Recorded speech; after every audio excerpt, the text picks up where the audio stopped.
Hello everyone. YouTube কিংবা ফেসবুকে যদি সফল হতে হয় অবশ্যই প্রতিনিয়ত কাজ করতে হবে। এটা চিরাচরিত সত্য কথা, প্রতিনিয়ত কাজ করতে হবে।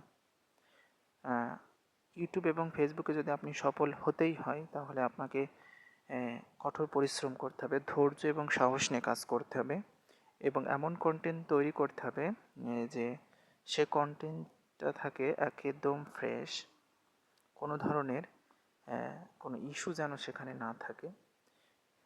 তাহলে আপনার কন্টেন্ট একদিন ভাইরাল হবে, একদিন আপনার পেজও বা আপনার চ্যানেলও একদিন বড় স্থানে পৌঁছাতে পারবে। সবার মূল কথা একটাই, সেটি হলো আপনাকে কঠোর পরিশ্রম করতে হবে এখানে, যেটির বিকল্প নেই। আপনি প্রত্যেক দিন ইউটিউবে ভিডিও আপলোড করতে হবে, একটি করে লং এবং শর্ট, কমসে কম দুটো। তাহলে এক সময় দেখা যাবে আপনার ফেসবুক পেজ অথবা ইউটিউব চ্যানেলটা রিচ করবে।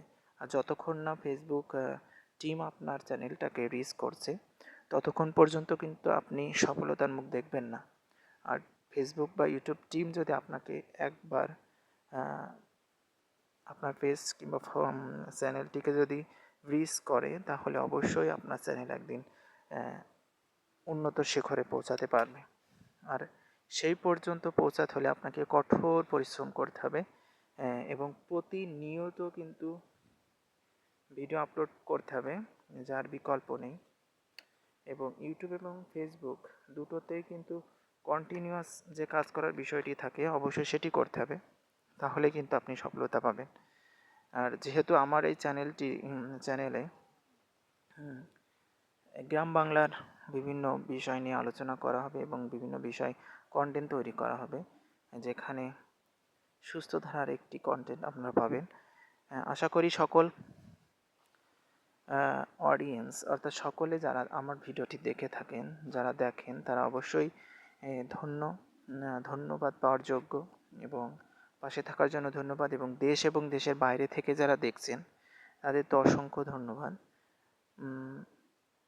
আমি এখন দাঁড়িয়ে আছি একটি পেয়ারা বাগানে, যেটি আমাদের এখানে কিন্তু একটি কাজ করতে হচ্ছে, সেটি হলো আমরা কিন্তু গাছগুলোকে এবার ছাঁটাই করেছিলাম। আমাদের এই গাছ বয়স 3 বছর রানিং চলতেছে। আমরা কিন্তু এই পর্যন্ত এখনও কিন্তু গাছগুলোকে ছাঁটাই করেছিলাম না একদম পুরোপুরি। এবার কিন্তু পুরোপুরি ছাঁটাই করেছিলাম গাছ। এবার একদম ছাঁটাই করার পরে এবার আবার যে ডগাগুলো ছেড়েছে অথবা আবার ডগাগুলো ছাড়ছে, সেই ডগাগুলো কিন্তু আবার ছাঁটাই করতে হবে। এই দেখতে পাচ্ছেন এই ডগাগুলো কিন্তু অনেক লং হয়ে গেছে, হয়ে এখানে একটা ফুল এসেছে একজোড়া, কিন্তু এই পাতাতে আসেনি। এই জাত থেকে এই ডগাটাকে ছিঁড়ে ফেলতে হবে। গাছে কীটনাশক ব্যবহার করা খুবই কম হয়, সেজন্য দেখতে পাচ্ছেন কী ধরনের পোকামাকড় এখানে বাসা করেছে। পিঁপড়া ছাড়া অন্যান্য পোকামাকড়ও কিন্তু এখানে আছে। আমাদের এই জমিতে কিন্তু খুব হালকা পরিমাণে কীটনাশক ব্যবহার করা হয়, কেননা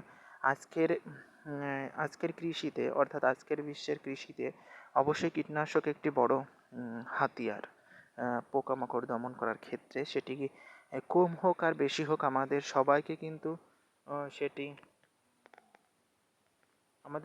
কিন্তু সেটি প্রয়োগ করতে হয় ফসলের ক্ষেত্রে। যেহেতু এটা আমার বাবা কাজ করেন অল টাইম, আমি মাঝে মাঝে যেমনটি মনে হয়।